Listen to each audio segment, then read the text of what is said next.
Bible law. To know that God is one, a complete unity. Deuteronomy 6:4, CCA 2.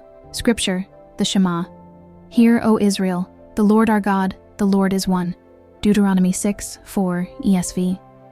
This verse, known as the Shema, hear, is the foundational declaration of Jewish faith and one of the most recited passages in Scripture.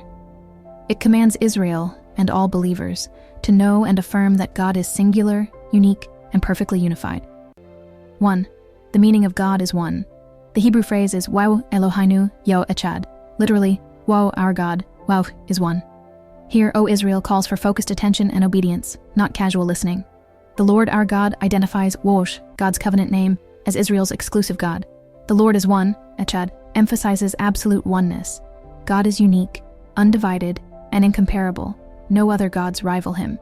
Echad can mean compound unity, like one cluster of grapes. Still, here it stresses exclusive singularity. One God, not many, and perfect unity in essence. This counters polytheism, declaring YHWH alone as supreme. 2. Historical and cultural context. Spoken by Moses as Israel prepares to enter Canaan, Deuteronomy 6:4 reminds them of God's uniqueness amid idol-worshipping nations. Surrounding cultures had multiple gods for sky, fertility, war, etc. The Shema insists YHWH alone is God. Jews recite it twice daily, often covering their eyes to focus solely on God. It's an oath of allegiance. YHWH is our God, no others. Jesus quotes it as the greatest commandment, Mark 12:29, linking it to loving God wholly, Deuteronomy 6:5. 3. Theological depth, God's complete unity.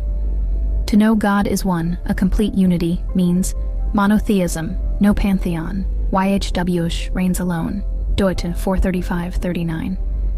Undivided nature, God's essence, will, and character are perfectly one, no inner conflict or parts. Exclusive worship, loyalty belongs solely to Him, no idols, divided hearts, or backup gods. For Christians, this unity undergirds the Trinity, one God in three persons, sharing one divine essence. Jesus affirms it while revealing Himself as divine, John 10:30. The Father and I are one. 4. Practical implications for life. Knowing God's oneness demands total devotion, undivided heart. Love God with all heart, soul, might. Deuteronomy 6:5. No split allegiances to money, power, or approval. Exclusive obedience. Reject idols, modern or ancient. Anything we fear, serve, or trust more than God. Unified living. Align thoughts, words, actions with God's singular truth, not cultural relativism. Daily application.